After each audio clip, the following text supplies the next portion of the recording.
So I'm here with Jim Ryan, a candidate for City Council Ward 4. We're anticipating the October 9th runoff election, so thanks for joining us, Jim. Thanks for inviting me, Katie. I appreciate it. I wanted to start by asking you, I read on The Villager that you've lived in Auburn since 2000. What brought you to the city? Well, I came to Auburn the same way that a lot of academics do. I was offered a position in the Auburn English department, and so I've been teaching as a research professor in the English department since that time. And you stuck around so long because of your love for Auburn? Absolutely. Yeah, Auburn's a great community. My wife and daughter have had a great experience here. I've had a very positive experience at the university, and it's been a great setting for me professionally. So I've really enjoyed it, and we love the city as well. So we feel like this is being on the campaign is a great way to participate in trying to make it better. Why public service with the City Council? Well, I think public service in general is really important, and I think that even I, during my professional career, have sometimes set aside civic obligations. But I think it's important for all of us who have the time and the energy and the initiative to get involved and to try to work towards good leadership for our community. So this is my way of getting involved. I'm currently a neighborhood association president, and that means I'm president of a street that has 63 homes, and I'm an elected representative for that, and so that was sort of my baby steps into the political process here in Auburn. So I'm just a regular, ordinary citizen candidate. I believe in building improved communities. I believe in having grassroots support, and I believe in listening to people who live in Auburn so that they can participate in the local, in improving the city and keeping it a wonderful place to live. In your opinion, what's the biggest issue facing your ward right now, and how do you hope to address it? Well, I have two different opinions about that. One was the opinion that I had before I began campaigning really full bore over the summer, and then there's a newer opinion that I have.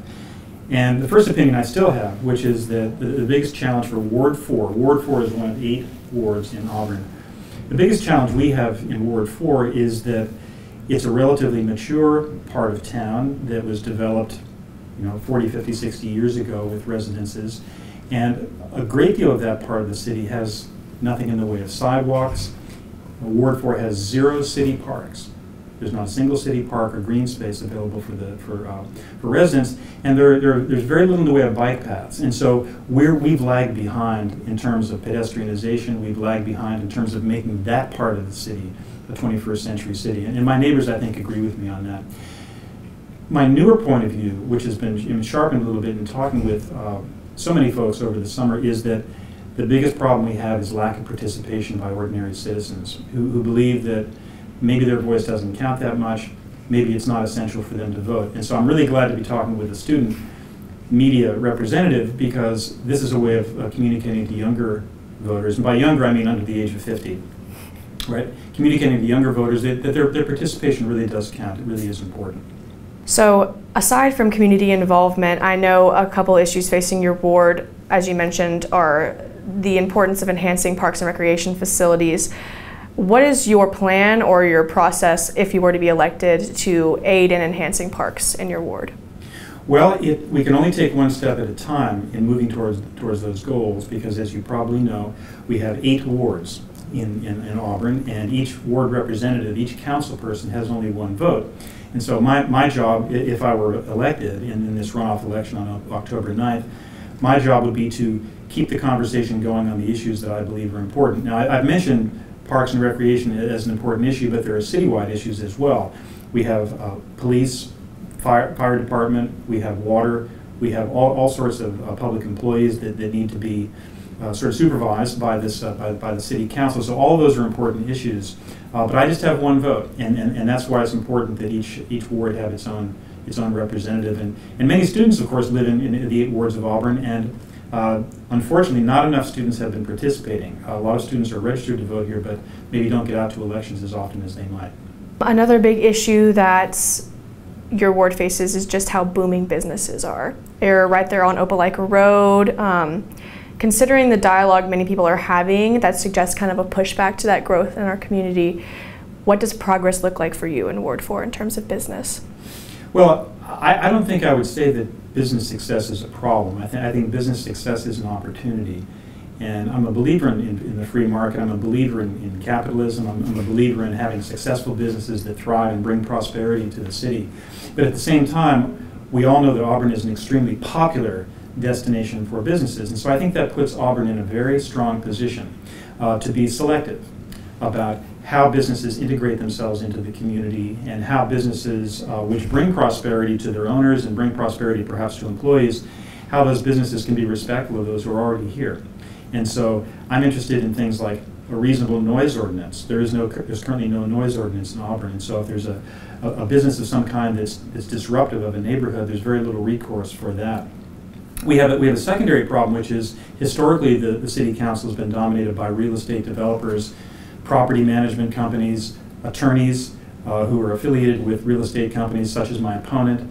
That kind of representation on city council means that when it comes time for a business to locate in Auburn, the answer tends to be yes, with very little restrictions. And that's led to a significant number of problems locally. So the kinds of people who represent the city make a very big difference. I'm a citizen candidate, I'm a professor, I have no real estate interests other than the house that I live in Auburn. I'm not a commercial developer. Auburn has a shortage of those kinds of people representing it on city council.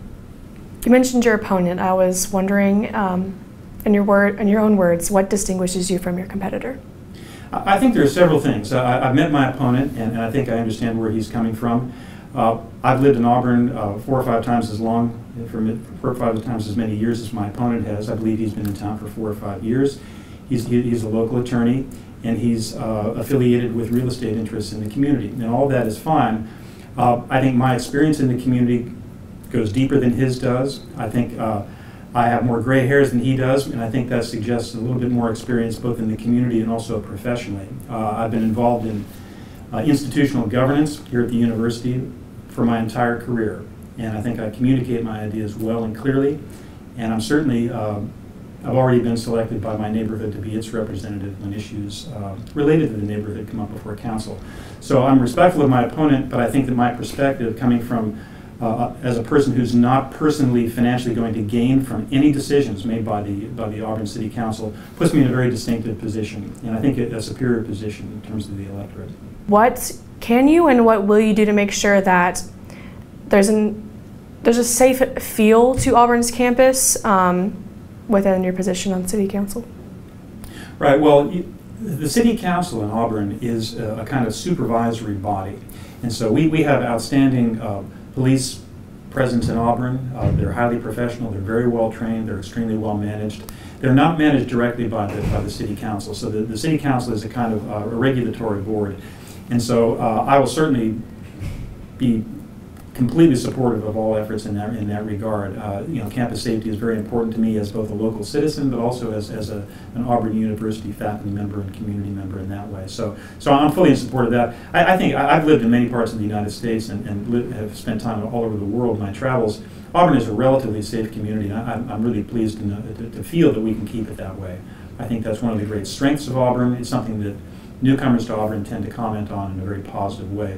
But we need to remain vigilant, and we need to take care of our neighbors.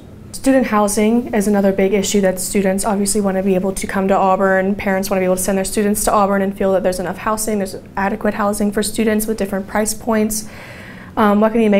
What on City Council can you do to make sure that there's enough housing and maybe even parking available for students? Well, parking is a tricky one. We cannot accommodate everybody's cars in the central part of Auburn, so we're going to need to rely on mass transit of various kinds, just as other cities do. As we become a city, we need to behave as the city does. At the same time, I'm a free market person. I believe that prices need to be regulated by the market. However, I will say that some of the recent private dormitories, so-called, in downtown Auburn have been of grave concern to many people who currently live in Auburn and who would like to come back to Auburn, because those buildings tend not to reflect the historic architecture of Auburn, and they seem out of place. And folks that I've talked to both within and outside of city government will acknowledge that some of those buildings were a mistake. Some of the original developers are no longer affiliated with those buildings. Some of those buildings apparently already have structural problems. And so I think there's been a problem of regulation. There's been a problem of problems related to zoning and planning commission decisions that have led to the kinds of architecture and the kinds of developments that may not be in the city's long-term best interest. And so I think that's something that the City Council needs to stay focused on. What's very obvious, if we look at the sorts of architecture, the sorts of buildings that have been put in place recently in Auburn, there's a strong interest in capitalizing on student dollars, student rent dollars.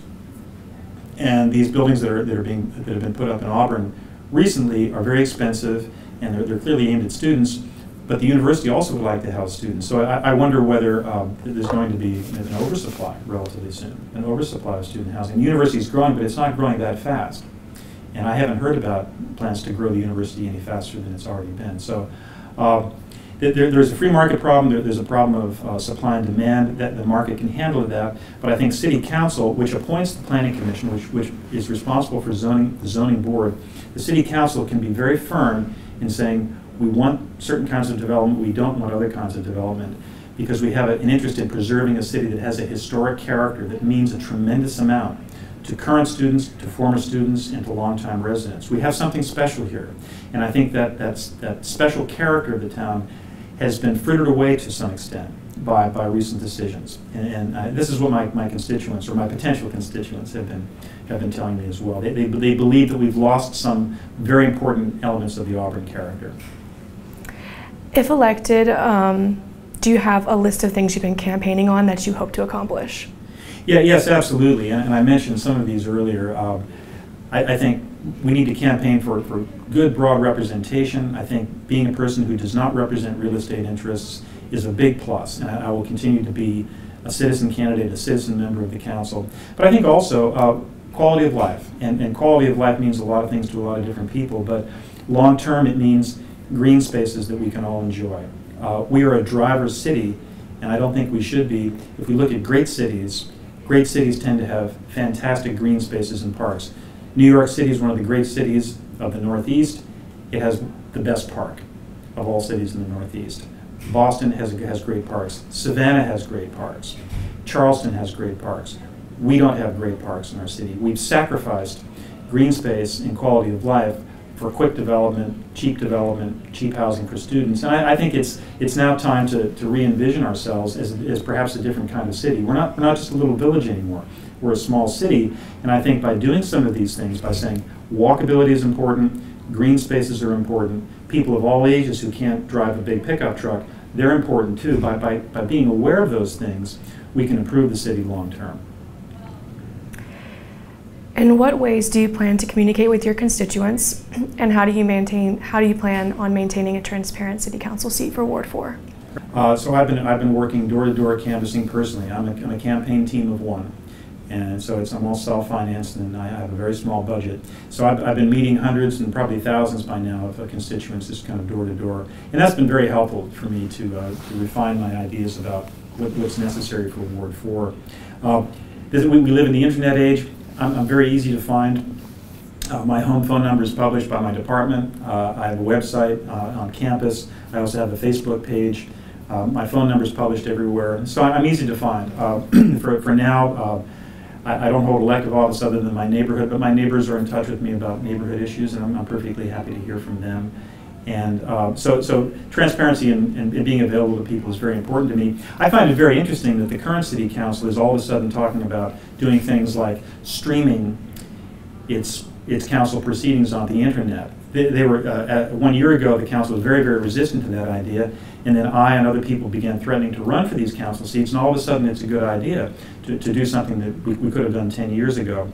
The minutes for the city council meetings are also need to be available in a more convenient form. It's not possible to fast forward through them now, and sometimes the minutes are not kept in a detailed way. So all of those things I think we can work towards. The city's already doing things like pushing text messages to constituents who would like to be involved in and to be aware of leisure activities, council activities, and so forth. So I think the city's already making some steps. I think we can do more, and making our meetings available to everyone I think is an important step.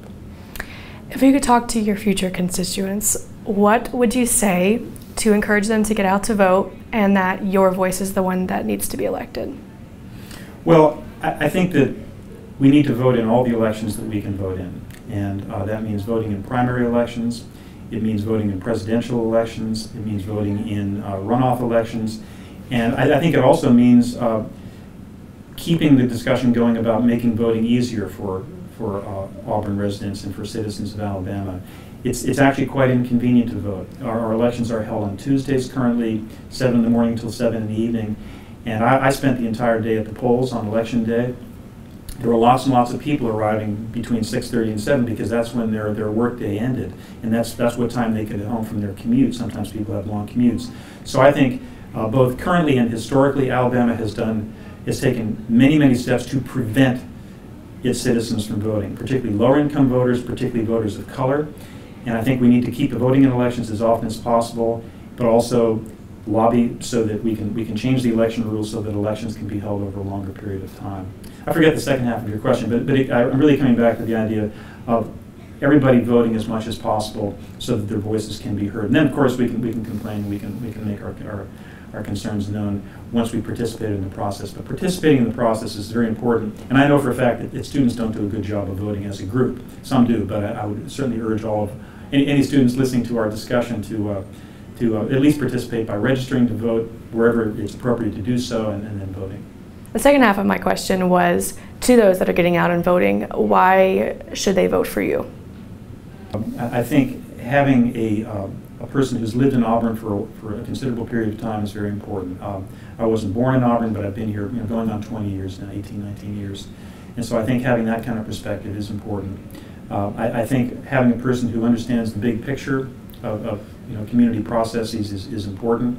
I'm familiar with how the council works. I'm also familiar with how the university works. I have a lot of friends and colleagues here at the university. I think I would provide a good bridge between one institution and the city that's really on the go right now. And I think that I have the endurance to do it. I mean, frankly, not everyone has time to get involved as a candidate. Not everyone has the energy or the lack of bashfulness to get up in front of folks and make their opinions known. So I think I have those qualities, and I'm at the point in my career right now where it's possible for me to do this. Some young people, at the beginnings of their career, may not have time to get involved in public service. I have both the energy and I have the time, and I have the initiative as well. So I think all of those things. And I keep coming back to a point that I made earlier, which is that I'm running as a citizen candidate. I'm not intending to use city council as an aspect of my personal business growth. I'm not using it for profit. I'm not using it as to bring more customers to a business that I run. So I'm just really interested in civic service and doing the best I can to improve Auburn. It's pretty obvious to me that the city of Auburn has, for many years, talked about itself as the loveliest village on the plain, and that's a great motto. That's a great idea to try to live up to. And when one walks every single street of a particular ward in Auburn or any other city, we get a slightly different perspective on that. We learn, for example, that some residents live on streets that have no pedestrian access whatsoever, and one can't leave one's own neighborhood without being in a car. It's quite extraordinary. There's several of these neighborhoods. And so I think that when we talk about being the loveliest village on the plain, a lot of times that has to do with how many new houses we are building. Is there going to be a new country club in a particular part of the city? Is the football team doing well? And all these things are fun and interesting and financially remunerative for a lot of groups. But I think that sometimes our lower income residents get neglected. In fact, I don't just think that, I know it. I think we've disenfranchised a lot of residents. We've neglected a lot of neighborhoods that don't get the resources that they should. Ward 4 is very diverse. We have some very expensive residences. We have some very modest residences. We have rental properties. We have properties that folks own.